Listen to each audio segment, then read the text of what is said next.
Vamos a aprender el día de hoy primera y segunda de Juan. ¿Cuántos están animados? Primera y segunda de Juan completo. Ustedes van a salir de aquí y es mi deseo y oración que cuando alguien diga, hermano, ¿y qué hiciste hoy día en la iglesia? Hoy día aprendí primera y segunda de Juan. Te puedo contar. Mira, lo que pasa es esto, lo que pasa. ¿Ok? Que tengamos un entendimiento completo de primera y segunda de Juan. Ese sermón es bastante informativo. ¿Ok? Quizá vamos a encontrar palabras un poco pesadas, pero voy a explicarlas.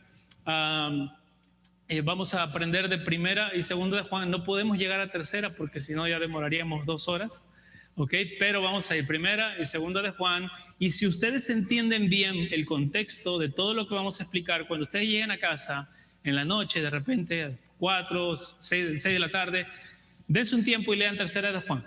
No les va a tomar más de 10 minutos y lo van a entender muchísimo mejor porque van a tener un panorama más claro de primera y segunda de Juan. Ok, así que el tema de hoy se llama el verdadero amor es amar en verdad.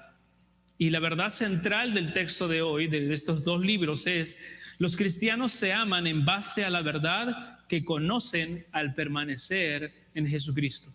Todo lo que vamos a aprender hoy día nosotros nos va a señalar esa verdad principal varias veces. Si nosotros podemos amar a alguien es porque entendemos la verdad. Permanecemos en la verdad, perseveramos en la verdad y protegemos la verdad. Eso nos va a llevar a envejecer en la verdad, como lo hacía el apóstol Juan. Y cuando nosotros hacemos eso, entonces podemos amar en verdad. Si tú quieres realmente amar a tu prójimo, a tu cónyuge, enfócate en conocer la verdad. Eso es lo que nos va a enseñar el día de hoy el apóstol Juan. Comencemos orando para pedir la guía del Señor. Padre Santo, Señor, te agradecemos por el día de hoy, poder acercarnos al trono de tu gracia y de tu verdad. Estamos agradecidos por la oportunidad de seguir aprendiendo de tu palabra. Te pido, Señor, que nos guíes en este momento, que abras nuestros ojos a la verdad de tu palabra, que obres, Señor, en nosotros, que me utilices como instrumento para llevar tu palabra a mis hermanos, y que juntos, Señor, al aprender de tu verdad y al conocer de tu verdad, podamos ver tu rostro verdaderamente y darte la gloria que mereces. Te lo pedimos, Señor, en el nombre de nuestro Señor Jesucristo. Amén. Ok, vamos a comenzar con una ilustración. Quizá tú hayas escuchado antes esta ilustración que los ateos y los amantes y defensores del relativismo utilizan para apoyar la idea de que cada persona tiene derecho a tener su propia verdad. Es una frase bastante común, ¿verdad? ¿Cuál es tu verdad? ¿Cuál es mi verdad? Eso es más o menos como se pinta el relativismo en ese momento. Cada uno puede tener su propia verdad. En una conversación sobre si la verdad es absoluta o si la verdad es relativa, estos ateos o estas personas que atacan la verdad van a venir con argumentos o con ilustraciones medio truculentas. Y algunas de ellas que vas a escuchar muy comúnmente va a ser, por ejemplo, esta. Digamos que en una habitación, dicen estos hombres, colocas a un elefante en el centro y 3 hombres que nacieron ciegos. Entonces le dices a los hombres, vamos a pedirles a cada uno de ustedes que toquen una parte del elefante y nos digan cómo es un elefante. Colocan a 3 hombres ciegos, el elefante en el medio y le dicen, cada uno toque el elefante y díganos cuál es su verdad. El primer hombre toca la trompa del elefante. Se acerca, ciego, toca la trompa del elefante y dice, el elefante tiene 2 orificios y es algo largo. El elefante es como una serpiente. Eso es lo que yo creo. El segundo hombre viene también ciego y toca las orejas del elefante. Y dice, bueno, son como delgaditas y medias anchas, largas. Parece como una mantarraya, ¿no? Para los que no saben qué es mantarraya, es un stingray, ¿ok? El tercer hombre se acerca a las patas del elefante y tocando ahí medio como suavecito, pero firme también, dice, el elefante es como un cilindro y es parecido a un tronco de un árbol, ¿ok? Los relativistas usan esta ilustración para defender que la verdad se basa en mi perspectiva, que la verdad puede tener diferentes formas y que el hecho de que alguien no crea o no diga lo mismo que tú crees ver no significa que la otra persona esté equivocada. ¿Ok? Todo es relativo. Ahora, ¿qué piensan si continuando con esta ilustración, mejor le decimos a los 3 ciegos que vamos a pedir al Señor Jesucristo que venga al salón y les dé vista a todos? Entonces el Señor Jesucristo se aproxima, viene a ellos y sana a los 3 hombres. Inmediatamente los hombres se darán cuenta que lo que creían era mentira. Que aunque ellos estaban convencidos, eso era mentira. El elefante no era una serpiente, el elefante no era una mantarraya, el elefante no era un tronco. Ellos se darán cuenta entonces que se habían equivocado en su percepción de la verdad. La verdad es una sola y la mentira, por muy convincente o conveniente que parezca, siempre será una mentira. Pero ¿por qué este mundo relativista, por qué a este mundo relativista le encantan este tipo de ilustraciones que ponen en duda la certeza y el absolutismo de la verdad? ¿Por qué creen que es eso? Es que este mundo, como dice Juan 8:44, está dominado por aquel que es el padre de la mentira. Este mundo ama la mentira y nosotros somos hijos de verdad. ¿Cómo nos enfrentaremos a este mundo? Este mundo rechaza la verdad porque ama su pecado. La verdad del Evangelio les dice que su pecado es malo y que necesitan arrepentirse. Pero la mentira de este mundo les dice, está bien, es parte de tu vida, es parte de la edad, es parte de la cultura, es solamente un momento, puedes practicar todo lo que quieras, disfruta de tu vida en ese mundo. Juan 8:44 dice, y este es el juicio, la luz vino al mundo y la gente amó más las tinieblas que la luz porque sus obras eran malas. La gente ama más las tinieblas y las mentiras, la gente que no ama a Cristo. Pero el que ama a Cristo y que ama la luz, ama la verdad. O por lo menos así debe ser según las Escrituras. Debemos amar la verdad. Solo hay una razón por la cual mentimos o por la cual defendemos la mentira. Y es una sola, conveniencia. Mentimos cuando decir la verdad no es conveniente. El niño miente para evitar el castigo del padre. El adolescente miente para obtener el permiso de sus padres. Los adultos mentimos para poder hacer lo que queremos y no lo que Dios o los demás nos piden que hagamos. La mentira siempre está a la puerta. Cada vez que mentimos lo hacemos desde el rincón más egoísta de nuestro corazón con el propósito de obtener lo que queremos y despreciar la verdad de Dios. Mentir es un acto de egoísmo siempre. Caminar en la verdad es un acto de abnegación para nuestra carne. Entonces hoy nos acercamos a esta carta, a esta segunda carta de Juan y a la primera carta de Juan, y el llamado del apóstol es a decirnos que nosotros debemos amar y conocer esa verdad. Él es el llamado apóstol de amor. Y curiosamente en estas cartas se va a encontrar que se repiten mucho 2 palabras. ¿Cuáles crees que son? Verdad y amor. La palabra verdad se repite 5 veces en segunda de Juan. La palabra verdad se repite 20 veces en las 3 cartas, en primera, segunda y tercera, 20 veces. La palabra amor se repite 4 veces en segunda de Juan y la palabra amor se repite más de 50 veces en las 3 cartas. Imagínense.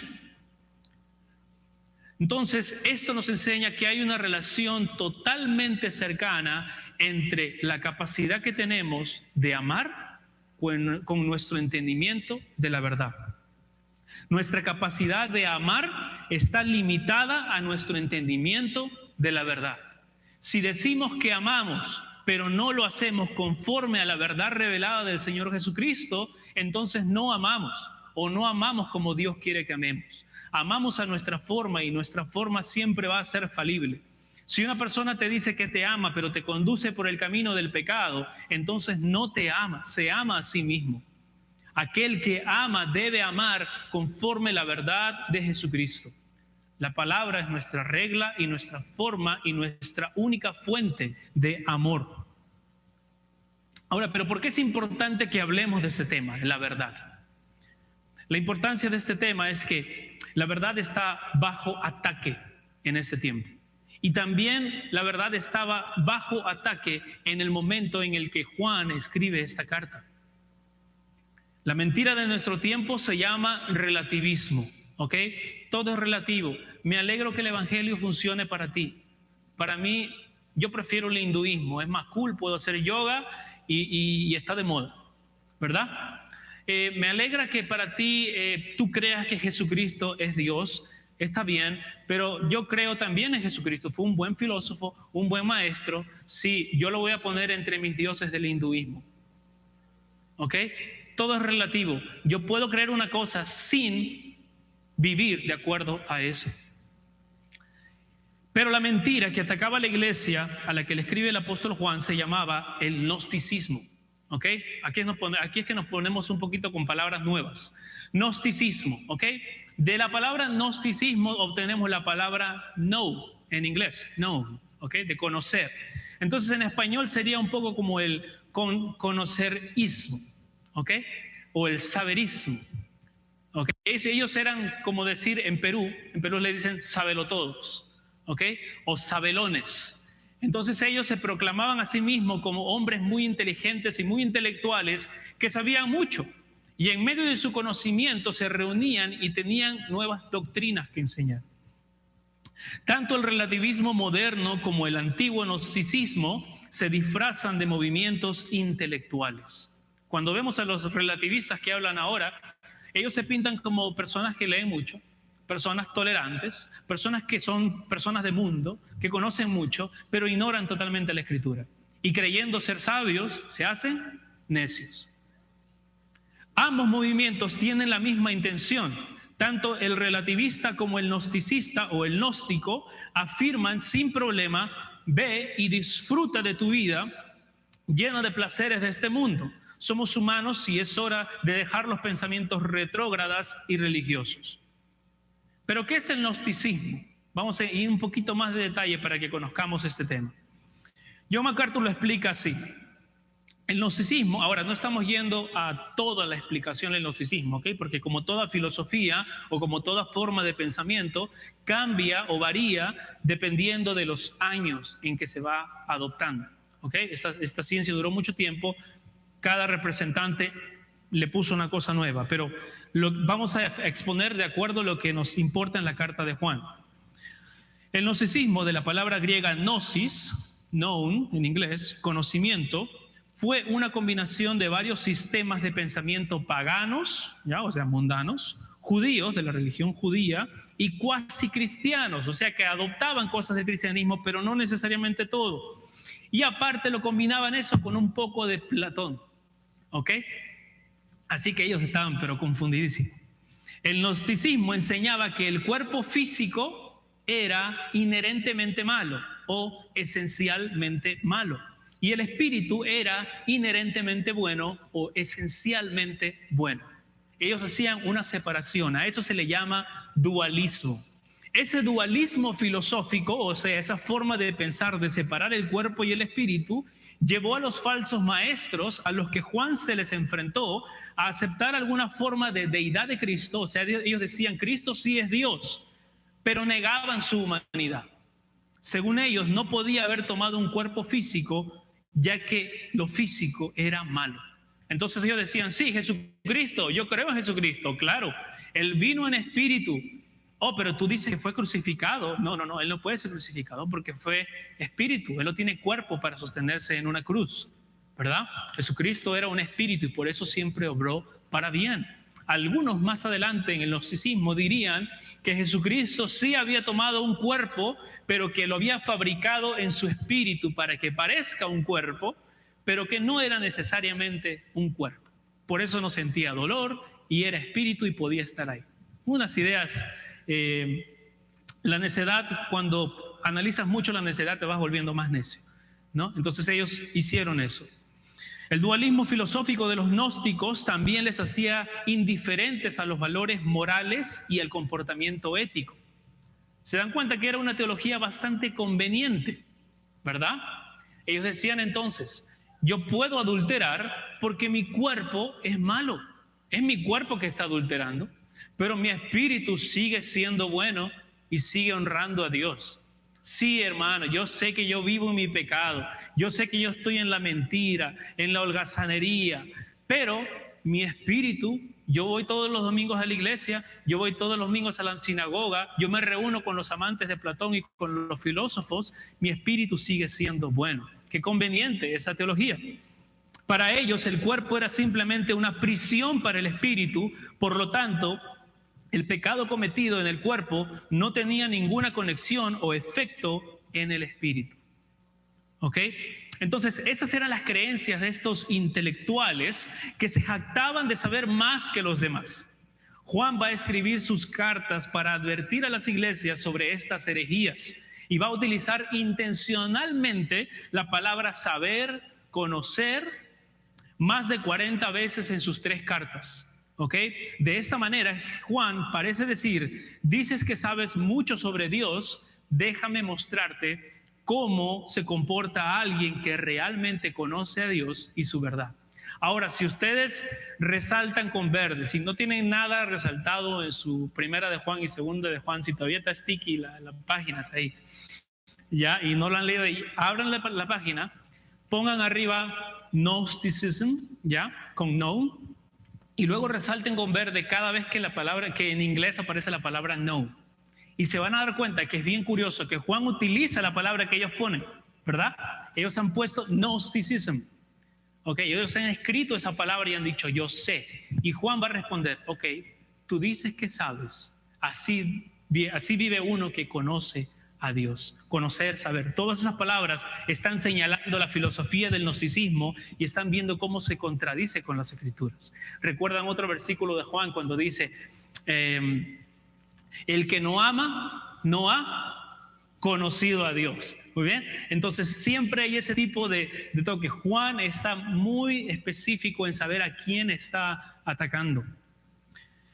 Entonces estos intelectuales se jactaban de saber más que los demás, y así es que Juan les escribe y escribe esa palabra de saber o conocer más de 40 veces. Yo voy a tratar de hacer este círculo aquí cada vez que leamos la palabra saber, para que ustedes se den cuenta cuántas veces sucede. Así pues, había varias cosas del gnosticismo que iban en contra de la verdad bíblica, pero lo más preocupante para Juan eran 3 aspectos de esta doctrina. Primero, negaban la encarnación, ¿verdad? Ellos decían, no puede haber venido en espíritu porque el espíritu no puede vivir en el cuerpo. Segundo, se excusaban en esta filosofía para cometer actos inmorales, ya que el cuerpo es malo, pero el espíritu sigue siendo bueno. Decían, su filosofía los ayudaba a vivir inmoralmente. Y tercero, negaban la probabilidad o la posibilidad de que una relación entre humanos sea una relación de amor y sacrificio mutuo, ya que ambos humanos son carne y por lo consecuente lo físico es malo. ¿Ok? Entonces ellos negaban de que yo puedo amar a mi hermano o de que mi hermano me puede amar a mí. No, si yo te fallo, si yo soy adúltero, si yo te ofendo, si yo te robo, es porque es mi cuerpo simplemente. Y mi doctrina me defiende porque yo puedo hacer todo malo porque mi espíritu sigue siendo bueno. Qué conveniente esa teología. Juan atacó este pensamiento en la primera carta y aquí es donde vamos a ver la respuesta de Juan. Cuando entendemos este contexto y ahora vamos a primera de Juan, vamos a poder entender claramente lo que él está diciendo. Primero, negaban la encarnación de Cristo. Juan responde, primera de Juan, capítulo 4, versículos 1 al 13. Ahora sí tenemos que estar ahí en nuestras Biblias, ¿ok? Primero, ellos negaban la encarnación y Juan responde en primera de Juan 4, del 1 al 3. Amados, no creáis a todo espíritu, sino probad los espíritus para ver si vienen de Dios. Porque muchos falsos profetas han salido por el mundo. En esto conocéis el Espíritu de Dios. Todo espíritu que confiesa que Jesucristo ha venido en carne es de Dios. Y todo espíritu que no confiesa a Jesús no es de Dios. Este es el espíritu del anticristo, que oísteis que venía y que ahora ya está en el mundo. Entonces está claro ahí en el versículo 2 que Jesucristo ha venido carne. Aquel que confiesa que Jesucristo ha venido en carne es de Dios. ¿Ok? Juan está diciendo diciendo, hey, iglesia, ustedes hermanos que están aquí, no crean ese mensaje de que Jesús no vino en carne y de que vino como una apariencia de espíritu a ponerse en la cruz. Segundo, también se excusaron de vivir pecaminosamente y Juan les responde en 1 de Juan capítulo 2 versículos 3 y 5. Y en esto sabemos que hemos llegado a conocerle, si guardamos sus mandamientos. El que dice yo lo conozco, pero no guarda sus mandamientos, es un mentiroso y la verdad no está en él. Pero el que guarda su palabra, en él se perfecciona verdaderamente el amor de Dios. En esto podemos saber que estamos en él. El que dice que permanece en él debe andar como él anduvo. ¡Wow! Juan dice, entonces, si tú dices que le conoces, debes andar como él anduvo. No es justificación, es una mentira lo que estás creyendo para vivir tu vida inmoral. Tercero, también negaban la posibilidad de que los humanos tuvieran relaciones sacrificiales en el amor, ya que los humanos son carne y solo podemos vivir para nuestra conveniencia. Juan les responde en 1 de Juan 4, versículo 7. 1 de Juan, capítulo 4, versículo 7. Juan va a responder y dice, amados, amémonos unos a otros, porque el amor viene de Dios y el que ama ha nacido de Dios y conoce a Dios. Entonces Juan está contrarrestando estas tres filosofías de los gnósticos. Los gnosticistas o gnósticos creyeron esta mentira por la misma razón que los relativistas creen en su mentira, la conveniencia. Cada vez que nos ocultamos en la mentira es porque queremos salirnos con la nuestra. Ellos atacaron la verdad porque siguieron al padre de la mentira y no amaron la verdad, porque para amar verdaderamente la verdad hay que amar a Dios. Entonces, quienes aman la mentira, la aman porque les permite vivir en las tinieblas. Y quienes aman la verdad, la aman porque han conocido a Dios. Tienes que decidir, no puedes estar en una de las dos. O amas la mentira porque amas tu pecado, o amas a Dios y la verdad porque le has conocido a Él.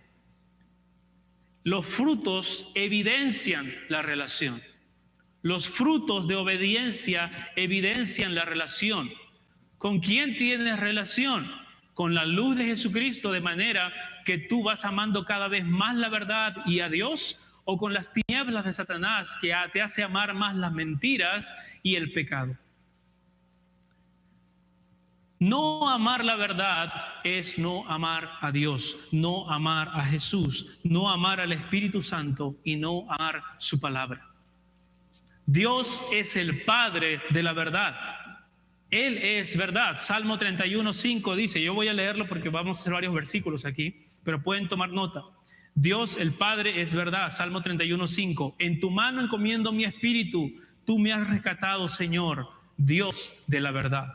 Jesús es verdad. Juan 14:6. Jesús le dijo, yo soy el camino, la verdad y la vida, y nadie viene al Padre sino por mí. El Espíritu Santo es verdad. Cuando venga el Espíritu, Juan 16:13, cuando venga el Espíritu de la verdad, os guiará a toda la verdad. Y la palabra de Dios es verdad. Juan 17:17, el Señor Jesucristo orando por nosotros dice, santifícalos en tu verdad, tu palabra es verdad.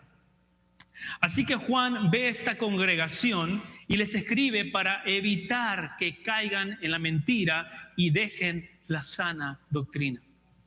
Así, con ese contexto y habiendo entendido Primera de Juan, entonces podemos llegar a Segunda de Juan. Comienza hablando de el anciano. ¿Ok? La primera palabra, solamente vamos a ver la primera palabra. Segunda de Juan, capítulo 1. Verso 1 dice, el anciano. Ok, entonces vamos ahora a conocer quién es el autor de esta carta. Ya hemos conocido lo que estaba pasando, que se estaba atacando. Ahora vamos a conocer un poco más del autor.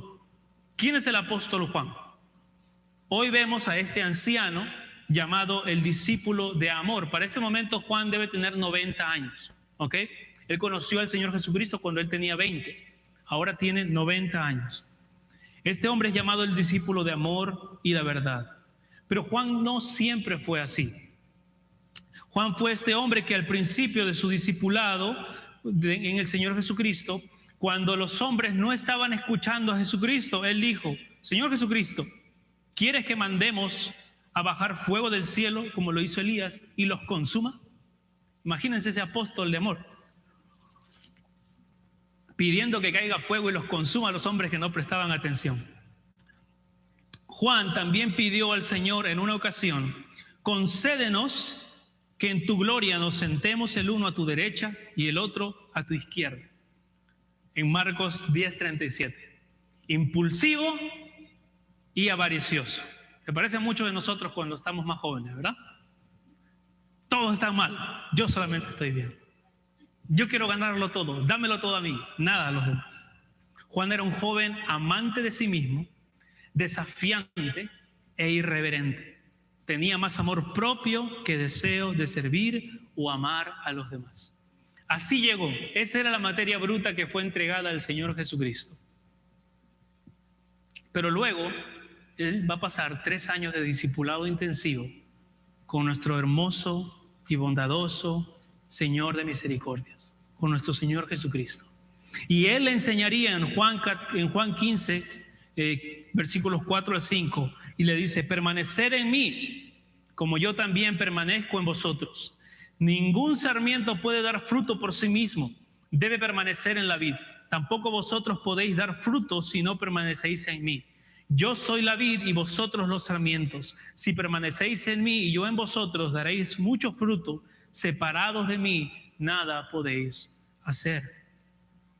Conforme podemos ver la vida del apóstol Juan desde que tenía 20 años, 70 años después, habiendo pasado persecución, habiendo sido hervido, lanzado en un edificio y habiendo experimentado el sacrificio de perseverar en la fe a pesar del dolor en su propia carne, podemos darnos cuenta que los 3 años que pasó con el Señor Jesucristo marcaron toda su vida. Han pasado 70 años ahora y él está escribiendo esta carta. Juan aprendió esto y mucho más del Señor y pasó a formar parte de un grupo muy cercano, un grupo selecto de discípulos del Señor Jesucristo. Había 3 discípulos que estaban con el Señor en momentos muy particulares. Tenían una relación especialmente cercana con el Señor Jesucristo. ¿Quiénes eran ellos? Pedro, Jacobo y Juan. Ellos estuvieron con el Señor en momentos muy particulares, como la sanación de la hija de Jairo. Eran los únicos que estuvieron adentro de esa casa. En la transfiguración eran los únicos que acompañaron y pudieron ver un poco de lo que sucedía allá arriba. En el monte de Getsemaní formaron parte del grupo selecto que se quedó dormido, ¿verdad? Podemos darnos cuenta que siempre fue por elección de gracia y nunca por méritos. ¿Okay? Juan fue el único apóstol que estuvo al lado de Jesús mientras él sufría en la cruz. Y el Señor le confió el cuidado de su madre y Juan la recibió en su casa. Wow, estamos viendo una relación muy cercana. Ahora, respecto a esto, hermanos, un paréntesis aquí. El discípulo que el Señor amaba. Yo entiendo que eso es cierto. Sí es cierto, el Señor Jesucristo amaba a su discípulo Juan. Pero algo también que debemos observar conforme vamos viendo las relaciones o las amistades del Señor Jesucristo en el Nuevo Testamento es que yo no creo que haya ninguna persona que haya hablado con Jesucristo y haya pensado: Él no me ama a mí. ¿Ok? En Sudamérica se habla mucho de Jim Elliot. No sé si han escuchado, un misionero que murió en Ecuador cuando tenía 23 a 28 años. Muy joven. Se dice de Jim Elliot que él murió por Jesucristo. Bueno, él tenía un hermano que se llama Ediberto Elliot, o así al menos ese nombre le pusimos en Perú, Ediberto, porque no podían pronunciar su otro nombre. Entonces él llegó unos años después de Jim Elliot a Perú, y él por más o menos 60 años iba a dedicar su vida entera a plantar iglesias en el norte de Perú. Se dice de Ediberto Elliot que él vivió para Cristo. ¿Ok? Jim Elliot murió para Cristo y su hermano vivió para Cristo. Este hombre falleció hace más o menos 10 años, Ediberto Elliot. Y yo me acuerdo que llegamos a su velorio. Era un evento muy importante, muchas iglesias plantadas por él, mucha gente reunida. Y cuando empezaron a contar los testimonios, salía un hermano y decía: hermano, el hermano Ediberto me amó tanto. Yo cada vez que hablaba con él me ponía en el centro de su atención y yo sentía que yo era su favorito. Así que yo estoy muy contento de que él ahora está con su Señor y todo, ¿no? Se despedía, venía otra persona y decía: hermanos, yo era el favorito del hermano Ediberto Elliot.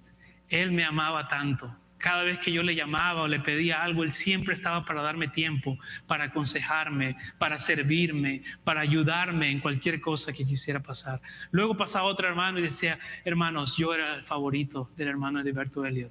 Hermanos, si nosotros practicamos el amor que Jesucristo practicó con Juan, deberíamos producir eso en el corazón de nuestros hermanos. O al menos que nuestros hermanos sepan que les amamos. Nosotros debemos amar de esa manera, que cuando nosotros estamos conociendo a una persona, relacionándonos con una persona, la persona realmente pueda decir: yo sé que tú me amas. No solamente que tú le digas: mira, yo sé que esto no parece como que te amo, pero te amo y por eso te exhorto. No, la persona realmente tiene que entender y sentir que uno le está amando. ¿Okay? Y a veces va a haber momentos en que nosotros mismos, siendo rebeldes, no vamos a querer entender que una exhortación es un acto de amor para con nosotros. Pero no podremos negar el amor de un hermano por nosotros. Y eso es algo que como cristianos necesitamos trabajar, mis hermanos. A veces no sé si somos muy parcos en decir: te amo, hermano. De repente no queremos decirlo. De repente nuestros padres nunca nos lo dijeron. De repente nuestra familia nunca se acostumbraba a decir eso. En mi familia era algo muy acostumbrado. En mi familia, mi papá, nadie podía salir de la casa sin antes darle un beso y un abrazo al papá. Y el papá siempre decía: cuidado con los carros, cuidado con los carros. ¿No? Siempre era eso. Cuando conocí a mi suegro me di cuenta que en la casa de mi esposa no era algo común. Entonces cuando yo salgo de la casa un día, abrazo a mi suegro y le digo: ya me voy, y él se quedó así como que: ¿por qué me está abrazando este muchacho? Y después él volvió y me abrazó y me dijo: gracias por ese abrazo. ¿Okay? Era un hombre inteligentísimo, que había leído más de lo que yo voy a leer en toda mi vida, que había trabajado junto con el presidente de Perú. ¿Okay? Era un hombre que podríamos decir era un intelectual frío, y él necesitaba un abrazo. Hermanos, amemos de la manera en que Jesucristo amaba. Amemos como Juan amó. Jesús amaba verdaderamente a Juan. Jesús enseñó a Juan en amor y en verdad.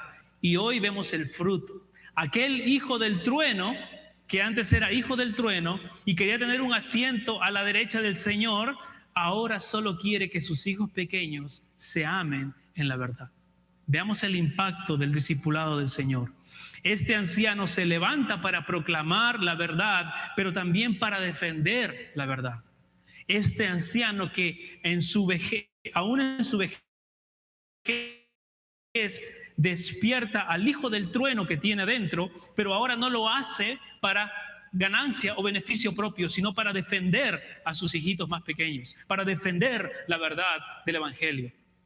Así que este hombre maduro que nos encontramos el día de hoy, Juan, que ahora escribe 3 cartas en las que dice básicamente lo siguiente. Él les escribe 3 cartas y vamos a resumir las 3 cartas en 3 frases. Primera carta: si alguien conoce al Señor en la verdad, debe vivir en la verdad. Ese es el mensaje de la primera carta. Si alguien conoce al Señor en la verdad, debe vivir en la verdad. Segunda, el mensaje de la segunda carta: si alguien que proclama otro mensaje quiere venir a ti, no permitas que esas ideologías entren en la familia de Dios, sino más bien persevera en la sana doctrina, persevera en la verdad. Tercero, la tercera carta: si amas esta verdad y abrazas esta doctrina, entonces puedes amar y practicar verdaderamente la hospitalidad cristiana. Esos son los 3 mensajes. ¿Ok? Ahora conozcamos un poco más de Juan el anciano. Ya hemos visto cómo era de joven. ¿Ok? Ahora vamos a hablar de Juan el anciano, 90 años, con algunas quemaduras en el cuerpo y con mucho dolor en su cuerpo, mucha incapacidad de moverse. El apóstol Juan escribió estas cartas al principio de sus años 90. El comentario de Jerónimo dice que este era un hombre tan viejo que sus discípulos apenas podían llevarlo a la iglesia, lo llevaban cargado y él no era capaz de decir muchas palabras. Se dice, Jerónimo cuenta la historia, de que cuando Juan quería ir a predicar a un pueblo, él le decía a sus discípulos, quiero ir a este pueblo. Entonces los discípulos comunicaban, ahí mandaban un WhatsApp al otro pueblo y le decían, va a llegar el último apóstol con vida. Y todo el pueblo se entusiasmaba. Todo así como por decir que fuera Garland, ¿no? Todo Garland entusiasmadísimo, y empezaron a poner papeles y anuncios en Facebook y anuncios en diferentes lugares que va a venir el último apóstol con vida, el apóstol Juan, el apóstol al que Jesús amó, va a venir el día de hoy. Juan se acercaba al púlpito, anciano, cansado, con la voz muy baja, quizá con una garraspera en la garganta, y él decía solamente, hijitos, amaos los unos a los otros. Y se iba a sentarse. Y dice que eso hacía en cada pueblo, y se amontonaba la gente, y se amontonaba la gente, y él siempre decía solamente esas palabras, hijitos, amaos los unos a los otros. Una vez uno de los discípulos, furioso por un sermón tan corto, le dijo, ¿por qué siempre dices esto? Y solamente esto. Y él respondió con una frase digna del apóstol Juan, porque es el mandamiento del Señor, y si solo se cumple este mandamiento, será suficiente. Amémonos unos a otros, hermanos. Amémonos unos a otros. Ese es el corazón del último apóstol con vida. Ahora que ya conocemos al autor, veamos a quién le escribe. A la señora elegida, ¿ok? Ahora, ¿quién es esta señora? ¿Quién es esta señora? Vamos recién en la primera frase, ¿no? Pero vamos a acabar a tiempo, hermano, no se preocupe. ¿Quién es esta señora? Voy a leerle 3 posturas y luego les voy a decir la que yo creo que es la que yo considero que es la más cercana. Algunos creen que se refiere a una iglesia local, ¿ok? Ya que algunos de los verbos están en forma plural. Sin embargo, no vemos otros versículos en la Biblia donde se le llame señora a la Biblia. Así que personalmente descarto esa opción. Otros sugieren que se trata de Marta, la hermana de María. Esta teoría tiene credibilidad entre muchos basándose en el versículo 13, donde dice, los hijos de tu hermana la elegida te saludan. Pero esta hermana elegida pudiera ser también la iglesia desde donde Juan está escribiendo la carta. Y así llegamos a la tercera opción, que me parece que es la más certera. Otros dicen que esta es una dama fiel que tenía una buena posición económica y le gustaba recibir a los misioneros, a los predicadores, e incluso daba su casa para que la iglesia se reúna en este lugar. Probablemente ella sentía una contradicción en su corazón al querer practicar el don de hospitalidad, pero de pronto encontrar maestros que ella hospedaba y que ellos decían, Jesucristo no vino en la carne. Y ella quería saber qué hacer con ellos. Y por eso escribió Juan, y Juan le escribe esta carta en respuesta. ¿Ok? Entonces, vamos a nuestro segundo punto, permaneced en la verdad. El primer punto era envejeced en la verdad, ¿ok? Por el apóstol Juan. El segundo punto, permaneced en la verdad. Versículo 2, a causa de la verdad que permanece en nosotros y estará para siempre con nosotros, sea con vosotros gracia, misericordia y paz de Dios Padre y del Señor Jesucristo, Hijo del Padre, en verdad y amor. Mucho me regocijé porque he hallado a algunos de tus hijos andando en la verdad conforme al mandamiento que recibimos del Padre. Entonces, bien interesante lo que dice ahí el versículo 2. La verdad que permanece en nosotros estará para siempre con nosotros. Juan conocía muy bien la doctrina de la perseverancia de los santos. ¿Okay? Él dice, la verdad que permanece en vosotros estará para siempre en vosotros. Sea con vosotros gracia, misericordia y paz. Juan conocía muy bien la doctrina de la perseverancia de los santos o la perseverancia del amor de Dios por sus santos, como otros lo han denominado. De hecho, él dice en su primera carta, en 1 de Juan 4:15, el que confiesa que Jesús es el Hijo de Dios, Dios permanece en él y él en Dios. Así hemos llegado a conocer, a creer el amor de Dios, el amor que Dios nos tiene. Dios es amor y quien permanece en el amor permanece en Dios y Dios en él. Entonces, hermanos, después de toda una vida de servicio a Dios, el apóstol Juan es un testigo del amor perseverante de Dios Padre y de la obra del Hijo y del soporte del Espíritu Santo a lo largo de su vida. Él ha pasado 70 años en el servicio del Señor y él dice, yo conozco que aquellos en los que el amor de Cristo viene a morar, no viene a morar un rato y luego se va. Nadie pierde su salvación. Aquel a quien Cristo toma en sus manos, Cristo no lo deja salir. Aquel a quien Cristo toma en sus manos, lo lleva por el camino de la perseverancia en la fe y también lo protege para que pueda perseverar. Y señala también Juan que este soporte de Dios a su vida ha sido en gracia y en misericordia, en verdad y en amor. En gracia para darle lo que él no merece, en misericordia para salvarle de lo que merece, en verdad para honrar al Dios de la verdad y en amor para permanecer en una relación cercana con su Salvador. Este amor del que habla Juan es un amor basado en la verdad de la persona de Dios. El amor que este mundo proclama, más ahora con Love Wins, ¿verdad? El amor siempre gana. El amor que este mundo proclama no es un amor basado en la verdad. Lo que este mundo describe como tolerancia o como amor es más bien egocentrismo, corrupción y desenfreno. Tal amor que dicen los del mundo que debe ser manifestado no es el amor de Jesucristo. Porque el amor que proclama Jesucristo es un amor que corresponde con la verdad de la palabra de Dios. No nos dejemos entonces, hermanos, engañar por el tipo de amor que el mundo proclama. El verdadero amor debe basarse en la verdad y en la persona de Dios y no en las filosofías modernas. Decir la verdad, amar en la verdad y vivir en la verdad no siempre nos parecerá lo más fácil o lo más conveniente. ¿Ok? Quiero repetir eso. Decir la verdad, amar en la verdad y vivir en la verdad no siempre será lo que nos parecerá más fácil o más conveniente, pero será siempre lo que más glorifique a Dios. Y para eso debemos vivir. Versículo 4 también dice Juan también, como un buen padre amoroso, no escribirá solamente para exhortar y advertir, sino que también celebrará el crecimiento de sus hijos pequeños que caminan en la verdad. ¿Ven lo que dice el versículo 4? Juan no solamente ve a esta mujer y saluda a sus hijos, sino que se goza en el crecimiento de las personas. ¿Ok? Amar a las personas en Cristo no solo es corregirles. ¿Ok? Amar a las personas en Cristo no es solamente corregirles para que sean cada vez más como Jesucristo, sino también es celebrar su crecimiento.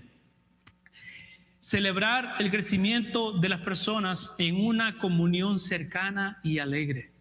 Tengamos comunión unos con otros, que nos conozcamos, que todos nos podamos conocer, que estemos relacionados unos con otros de manera que yo pueda ver el crecimiento de un hermano y acercarme y decirle, oye hermano, realmente le doy gloria a Dios por lo que está haciendo en tu vida. Le doy gloria a Dios porque tú estás creciendo y el Señor te está utilizando y lo estoy viendo en tu vida y me alegro por eso. Si solamente te acercas a los hermanos para exhortarles y decirle, oye hermano, mira, lo que estoy viendo en ti es que mira, tú estás haciendo esto y no va conforme a la palabra de Dios. Y después, 6 meses después, te vuelves a acercar, hermano, mira, otra vez he visto otra cosa en ti que no está conforme a la palabra de Dios y quiero corregirte en eso. Te puedes llamar exhortador o profeta, pero no eres amoroso. Quizás te puedes llamar así delante de muchas personas. Yo tengo un ministerio de exhortación, dicen muchos hombres, principalmente jóvenes. Tengo un ministerio de exhortación, no tengo mucho ministerio de ánimo, ¿verdad? ¿Ya? Pero si tú no amas, mi hermano, ni siquiera tu ministerio de exhortación va a ser aceptado.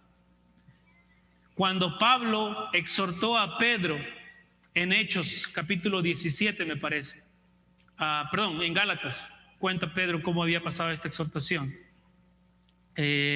No, estoy bien confundido aquí. No recuerdo los pasajes, pero Pablo exhortó a Pedro, ¿ok? Pablo exhortó a Pedro Y fue duro. La exhortación fue dura. La exhortación fue pública, delante de mucha gente. ¿Ok? Pero Pedro en su carta, cuando habla de esa exhortación de la cual Pablo habla en Gálatas, Pedro dice: mi amado hermano Pablo. ¡Wow! Pedro sabía que Pablo le amaba.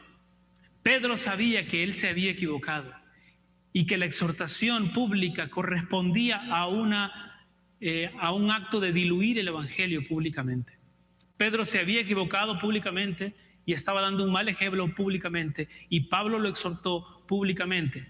Mi punto aquí, hermano, es que Pablo era un hombre que amaba tanto a Pedro, que años después Pedro, a pesar de esa exhortación tan dura, le dice: mi amado hermano Pablo.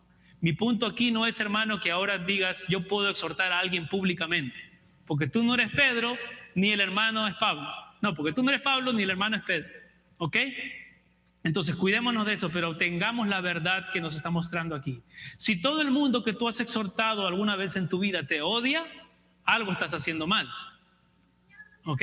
Si toda persona a la que tú te le has acercado y le has dicho: hermano, quiero decirte esto en la palabra del Señor, y pasa y te odia, algo estás haciendo mal. ¿Ok? Ahora, no digo que no te van a odiar. La palabra a veces obtiene rechazo. ¿Ok? Pero evalúa tus porcentajes y date cuenta. Como dicen en los colegios, si tienes problemas con todo el mundo, quizás el problema eres tú. ¿Ok? ¿No? Entonces, versículo 5 ahora. Verso 5 dice: y ahora te pido, querida señora. En otras versiones dice: ahora te suplico. Eso significa te imploro, te ruego. Y continúa diciendo: amaos los unos a los otros. Pero ¿cómo nos amamos los unos a los otros, Juan? Explícanos, danos práctica, danos aplicación. Somos iglesia hispana, necesitamos aplicación, no queremos solo teoría. ¿Cómo lo hacemos?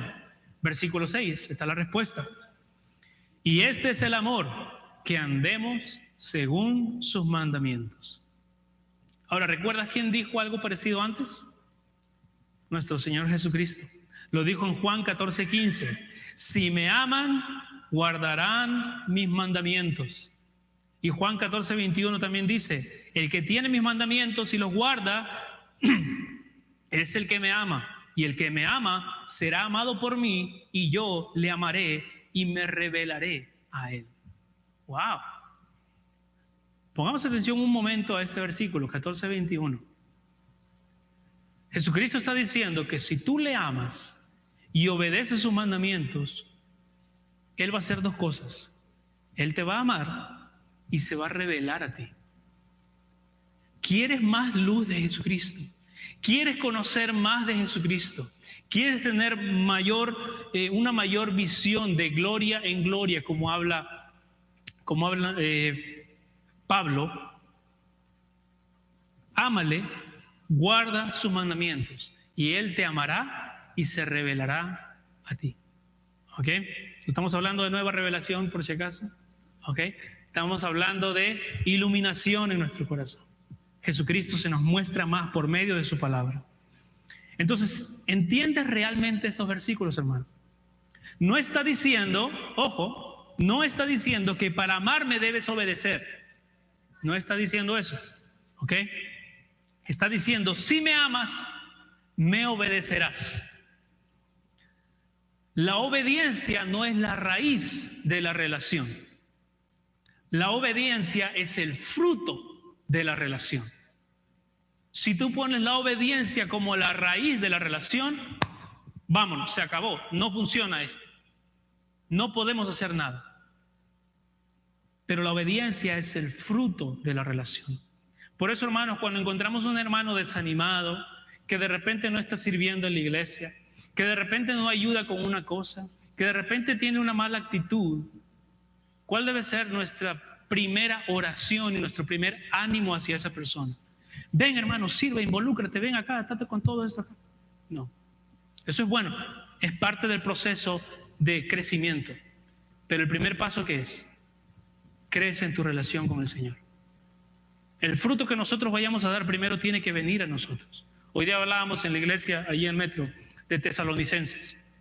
Y él dice, el evangelio llegó a ustedes, pero luego dice, y partió de ustedes. Llegó a ustedes con poder y luego partió de ustedes con poder. ¿Ok? Si nosotros no tenemos el evangelio con poder en nosotros, no podemos dar lo que no tenemos. Necesitamos estar en una relación con Jesucristo. Si tienes muchos problemas personales, si tienes muchos problemas de relaciones, falta de perdón, falta de egoísmo, evidencia. Es la evidencia de una falta de relación con aquel que te ha perdonado, con aquel que se dio a sí mismo. No tienes eso, por lo tanto no puedes darlo. Los problemas matrimoniales surgen principalmente de mi relación, de la ausencia de mi relación con Jesucristo. No estoy aprendiendo cómo amar sabiamente. Lo que Juan está diciendo es que quiero que ames la verdad, que crezcas en la verdad, que celebres a los que aman la verdad, y esa verdad está en Dios, en Cristo, en su Espíritu y en su palabra. Crece en esa relación con Cristo, en su doctrina de la verdad, y obedecerás los mandamientos. Renueva tu mente con la palabra y tu vida será renovada. Llena de chatarra tu mente y tu vida será trastornada. ¿Ok? Renueva tu mente. ¿Qué estás poniendo en tu mente? Que sea la palabra, que sean pensamientos de Cristo, que sean pensamientos y planes para la gloria de Dios. Pero si te permites seguir a las falsedades de este mundo, entonces el pecado te llevará a vivir en las mentiras de este mundo. Si solamente percibes la mentira de este mundo, tu filosofía de vida va a ser la mentira de este mundo. Ahora, hermano, bueno, yo también, yo no estoy leyendo para nada filosofía de este mundo. Yo no me compro ningún libro de cómo creer en las filosofías de este mundo. Yo no estoy viendo cosas que me conduzcan al mal. Bueno, hermanos, te digo, estamos bombardeados por la filosofía de este mundo. Desde los programas de televisión, cualquier cosa que veas en Netflix, cualquier cosa que veas un show, siempre están diciéndonos cosas. No digo que no tenga Netflix, es otra discusión aparte, ¿ok? Lo que quiero decir es que el mundo en general del entretenimiento, el mundo en general de nuestras conversaciones, cuando las hermanas se van a la peluquería, ¿ya? Ahí tienen una fuente de filosofía del mundo viniendo y tú no puedes escapar porque te tienen de los pelos literalmente, ¿verdad? Entonces, ¿qué te dicen ellas, verdad? Te hablan, sí, pero mira, que mi esposo me dijo que me dijo lo otro, y cómo se atreve, que yo soy mujer, tengo mis derechos, ¿no? Y empiezan a ponernos cosas, y cuando los hombres también vamos a trabajar, ¿qué nos dicen los hombres también? ¿Cómo hablan los hombres del mundo cuando están en el trabajo? Oye, mira, que tienes que hacer esto, tienes que hacer lo otro para que seas de verdad un hombre de verdad. Y uno empieza a creer toda esa filosofía de ese mundo. De lo que llenamos nuestra cabeza va a surgir nuestra vida. Tercer punto, persevera en la verdad. Versículo 7. Porque muchos engañadores han salido por el mundo que no confiesan que Jesucristo ha venido en carne. Quien esto hace es el engañador y el anticristo. Mirad por vosotros mismos para que no perdáis el fruto de vuestro trabajo, sino que recibáis galardón completo. Cualquiera que se extravía y no persevera en la doctrina de Cristo, no tiene a Dios. El que persevera en la doctrina de Cristo, ese sí tiene al Padre y al Hijo. Importante. Lanzó la palabra, doctrina. Qué importante es la doctrina, la enseñanza. Por eso decidimos a qué iglesia venir, ¿verdad? Eso es lo que determina. No, que tiene luces, no, que tiene parlantes, no, que tiene mucha gente. No, la enseñanza, la palabra, la doctrina define a dónde voy a ir. Vivimos en un mundo donde un pastor puede predicar fielmente la palabra por 50 años y un periodista malicioso en los medios sociales puede escribir un comentario acusador hacia esa persona y tener más credibilidad que un pastor que ha predicado por 50 años la palabra. Un pastor puede enseñar la sana doctrina en un auditorio casi vacío, pero un falso maestro con buenos músicos puede cautivar a mucha gente. Esta generación, mis hermanos, es fácil de cautivar. Todos sabemos qué tenemos que hacer para que mañana Iglesia Bíblica Emanuel se llene y vengan 1000 personas. Una llamadita, Jesús Adrián, una llamadita, Marcos Witt, hermanos, vengan acá, toquen un conciertito, ¿verdad? Mañana estamos repletos, no hay espacio, ya no se puede más, ¿verdad? Música, espectáculo, show, la gente quiere eso. Dios nos manda y dice, persevera en la doctrina. La predicación es lo que salva. La predicación es lo que sostiene a la iglesia.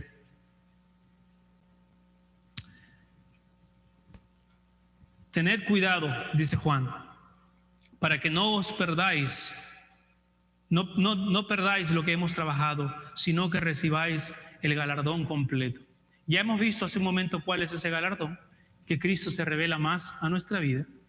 También 2 Corintios 5, del 9 al 10, nos habla de que el galardón del tribunal de Cristo será que tendremos vamos a leerlo, 2 Corintios 5, del 9 al 10. Por tanto, procuramos también, o ausentes o presentes, serle agradables, porque es necesario que todos nosotros comparezcamos ante el tribunal de Cristo para que cada uno reciba lo que haya hecho mientras estaba en el cuerpo, sea bueno o sea malo.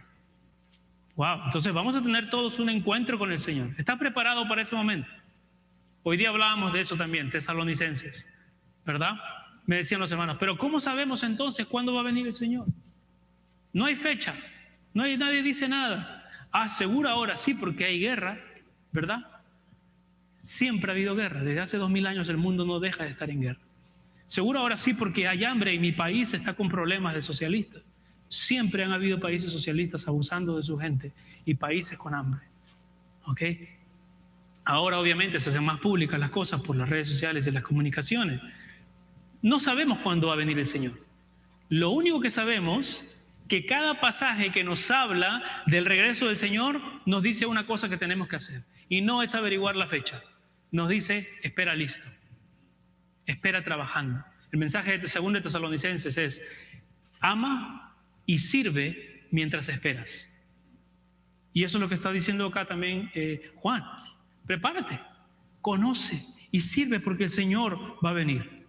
Entonces, hermanos de Garland, si perseveramos en la sana doctrina y nos mantenemos en el Señor en una relación profunda y rechazamos la doctrina del mundo, entonces viviremos en obediencia y esperaremos con alegría el regreso del Señor e incluso su juicio.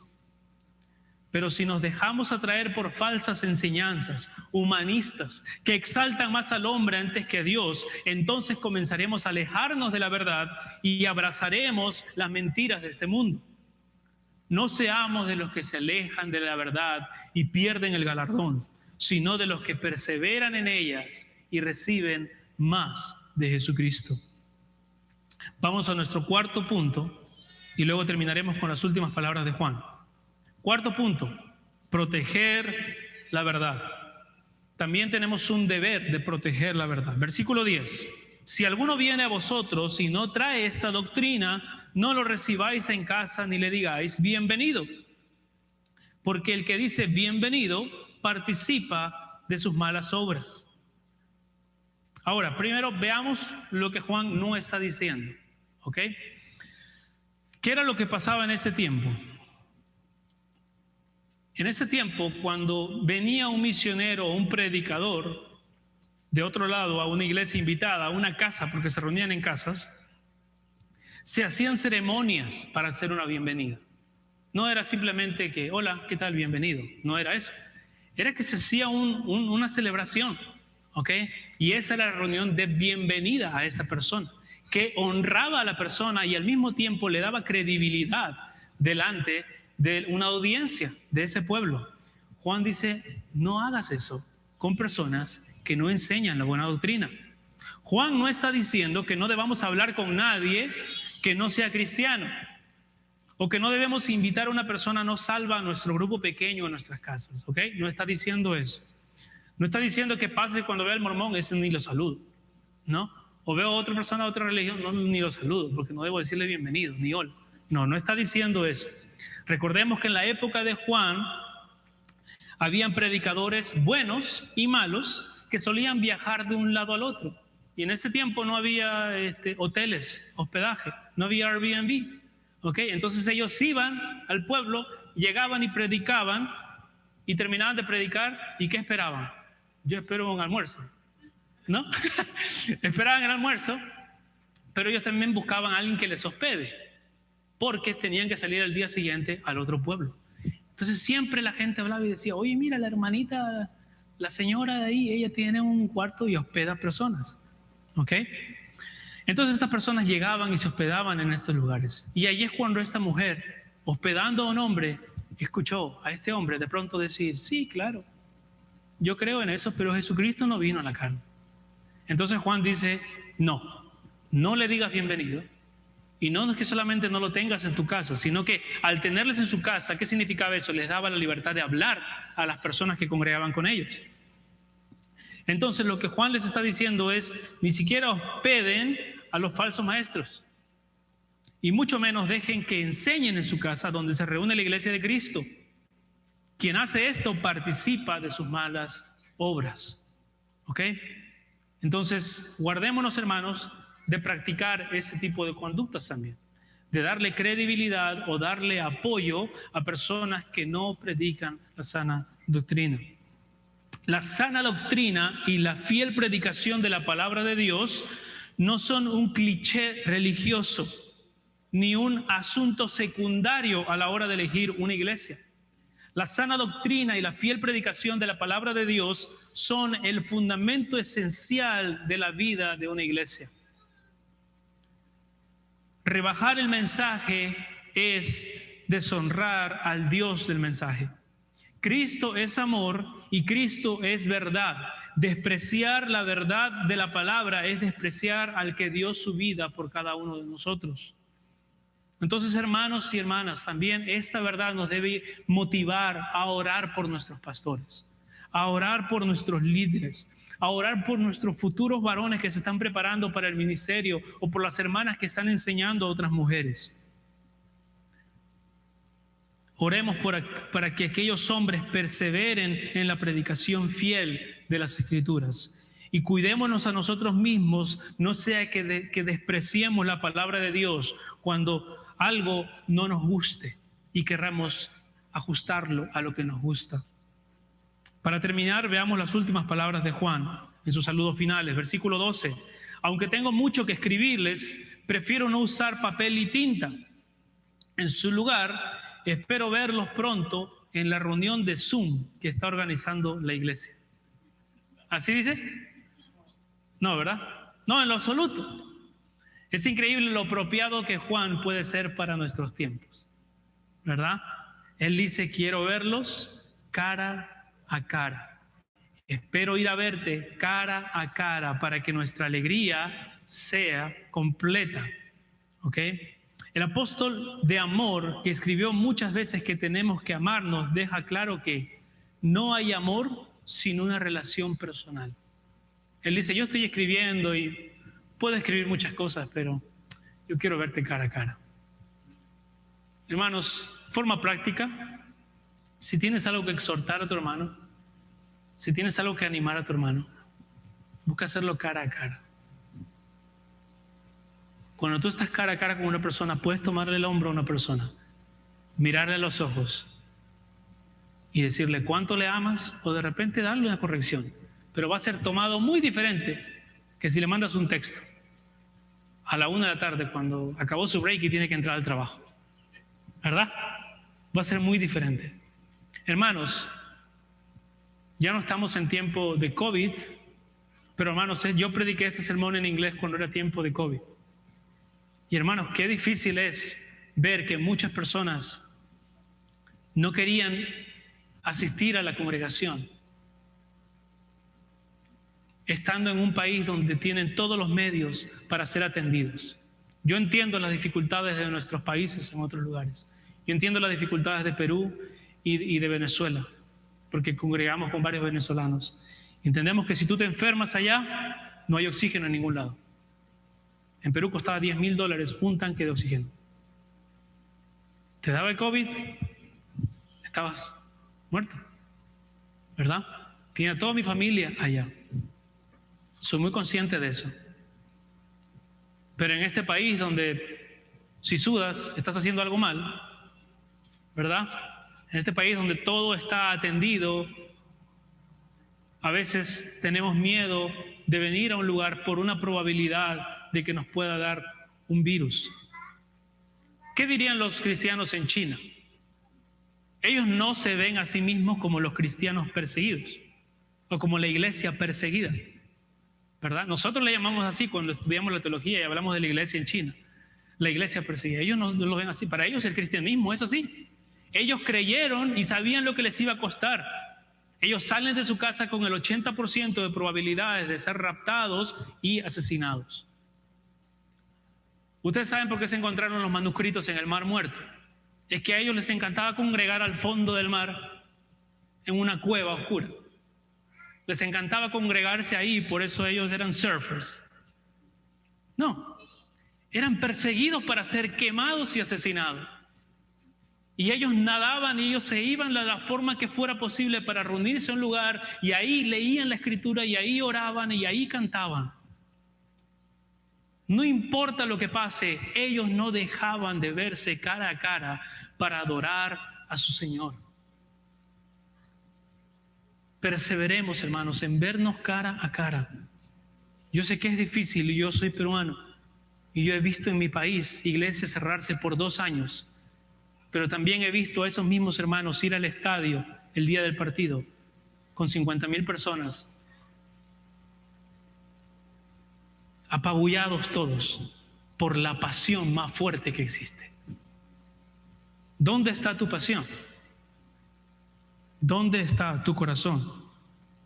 No hay amor sin una relación personal. No hay amor donde no hay cercanía. No se puede conocer a alguien si no se vive con esa persona. El mismo apóstol que es el que nos dice, quiero ver tu rostro para que nuestra alegría sea completa. Creo que dice, vuestra alegría sea completa. ¿Sí? Vuestra alegría sea completa. Interesante, ¿verdad? La plenitud de su alegría va a ser completa cuando estén cara a cara. Y es así, hermanos. Nosotros podemos escondernos un tiempo atrás del Zoom, atrás de la pantalla, atrás de la transmisión digital, pero poco a poco nos vamos alejando. Hace 2 años yo conocí hermanos en Perú que son de esos hermanos que tú dices, ese nunca se va a alejar. Ese está pero consagrado al Señor, activo en la iglesia, metido en todo. 2 años la iglesia cerrada, nos llaman a mí y a mi esposa, oye, quiero empezar a dating con un no cristiano y yo creo que le voy a de alguna manera convertir. ¿Ah? ¡Wow! Hace 2 años no diría eso. La iglesia no es solamente un adorno a la vida cristiana. La iglesia no es un acompañamiento a la vida cristiana que tú puedes llevar solo. Si tú te apartas de la iglesia, te vas a dejar engañar por esas filosofías, las vas a creer, las vas a justificar y vas a vivir de acuerdo a ellas. Si el apóstol que caminó con Cristo necesitaba ver a sus hermanos para que su gozo sea completo, ¿cuánto más tú y yo necesitamos ver a nuestros hermanos para que nuestro gozo sea completo? Aplicación entonces, Iglesia Bíblica de Emanuel. ¿Cómo aplicamos lo que hemos aprendido hoy? Permanecer en Cristo. Haz de Cristo tu relación más cercana. Búscalo en la palabra y no dejes de pasar un día sin meditar en su palabra. Piensa, pregúntate durante el día, ¿qué quería decir el Señor con eso? Qué importante lo que he visto por acá. ¿Cómo el Señor reaccionaría a esto? Abraza esa verdad, quita toda mancha de hipocresía de tu vida. No permitas que el pecado consuma tu vida y te engañe pensando que puedes vivir para el pecado y para Cristo al mismo tiempo. Ama a tus hermanos y hermanas, sé intencional en desarrollar relaciones más cercanas donde puedas verlos cara a cara y puedas exhortarlos a crecer en Cristo y también celebrar su crecimiento. ¿Cuántos han celebrado algo en esos últimos años? O últimos meses de repente. Quizás salió un buen negocio que estabas esperando hace tiempo y le dices a tu esposa, vamos a comernos unos tacos. Vamos a celebrar el día de hoy. Quiero animarte en algo práctico, hermano. Cuando tú veas el crecimiento de un hermano, dile, hermano, quiero reunirme contigo. Quiero invitarte a algo a comer. Quiero celebrar el crecimiento que he visto en ti. Celebra con eso. Y también cuando veas a alguien que de repente está desviándose del camino, toma acción, hermano. Si Dios te permite ver el pecado de un hermano, es para que tú le ayudes. No para que lo dejes y 5 meses después, cuando no viene, vas donde el pastor y le dices, oye, ¿y qué pasó con este hermano que venía? ¿Dónde está? Algo le hicieron ustedes, ¿verdad? ¿Viste el pecado? ¿No te haces cargo? Culpable, el pastor. Si Dios te permite ver el pecado en alguno de tus hermanos, hermano, es para que lo ames. Es para que le ayudes. A veces dejamos todo eso solamente al pastor. El pastor tiene que encargarse de exhortar. Y nosotros somos ánimo y compañerismo. No necesariamente, hermano. Amor también significa acercarse y exhortar a la persona en amor, en misericordia, en gracia. Perdona, mi hermano, discúlpame si me equivoco con esto. He visto esto. Creo que quizá pudiéramos orar para que esta área tú puedas crecer. ¿Verdad? Hagámoslo con amor. Mostremos ese amor. Si tienes temor de hacerlo, muestra ese temor. Hermano, disculpa, nunca he hecho esto, pero la palabra me ordena hacerlo. Y quiero decirte esto, he visto esto en tu comportamiento y no sé, quisiera que tú me expliques qué es lo que está pasando con tu vida y de repente podemos orar para que puedas superar esto. ¿Ok? Hablemos con honestidad. No tienes que ser el gran Spurgeon para poder exhortar a alguien. Finalmente, protege la verdad y persevera en la verdad. Conoce la verdad y protege a aquellos que están siendo engañados por el relativismo de este mundo y enseña la palabra de la verdad a otros. Cuando escuches que alguien está comentando algo por ahí y suena un poco como que eso suena más a video de YouTube que a enseñanza bíblica. Eso suena más a un video que viste a las 3 de la mañana cuando estabas cansado de estudiar y te salió después de los Illuminatis y te pusiste a ver cosas de filosofías locas o encontraste un video en medio de tu scroll y si eso suena más a eso que a la Biblia, acércate. Hermano, y qué interesante lo que dijiste. ¿Puedes compartirme un poco más de eso? Ok. ¿Y qué piensas de lo que dice acá la palabra de Dios acá en este aspecto? ¿Verdad? Tener la tranquilidad de ese amor. Y si tú has mostrado afecto, si tú has amado antes, si tú has salido a comer con la persona, si la persona sabe que tú lo amas, lo va a recibir de la mejor manera. El pastor Miguel Núñez siempre dice, a nadie le interesa todo lo que sabes hasta que no saben que les amas. ¿Ok? Si tú amas a alguien, va a ser bien recibido. Pero si solo te acercas cada 6 meses para exhortar, nunca va a ser bien recibido. Entonces, hermanos, permanece en la verdad, persevera en la verdad, protege la verdad y envejece en la verdad como lo hacía el apóstol Juan. Oremos. Padre amoroso, gracias por tu palabra. Gracias por el amor que nos has mostrado en el sacrificio redentor de tu Hijo Jesucristo. Te amamos y amamos tu palabra. Perdónanos por vivir como si no necesitáramos más de tu verdad. Ayúdanos a permanecer en tu Hijo a través de tu palabra. Ayúdanos a amar tanto tu verdad de tal manera que envejezcamos amando tu verdad, Señor. A la luz de lo que está sucediendo ahora en este mundo, Señor, ayúdanos a perseverar en tu verdad y también a proteger tu verdad. Úsanos, Señor. Úsanos, Señor, como una fuente de tu amor para poder amar a otras personas, para poder brindar tu corazón a otras personas, para mirar como miraba tu Hijo Jesucristo, para abrazar como abrazaba a tu Hijo Jesucristo, para sacrificarnos como se sacrificaba tu Hijo Jesucristo. Ayúdanos a mirar esa cruz y entender tan grande amor y amar así también nosotros a nuestros hermanos. En el nombre de Jesús. Amén.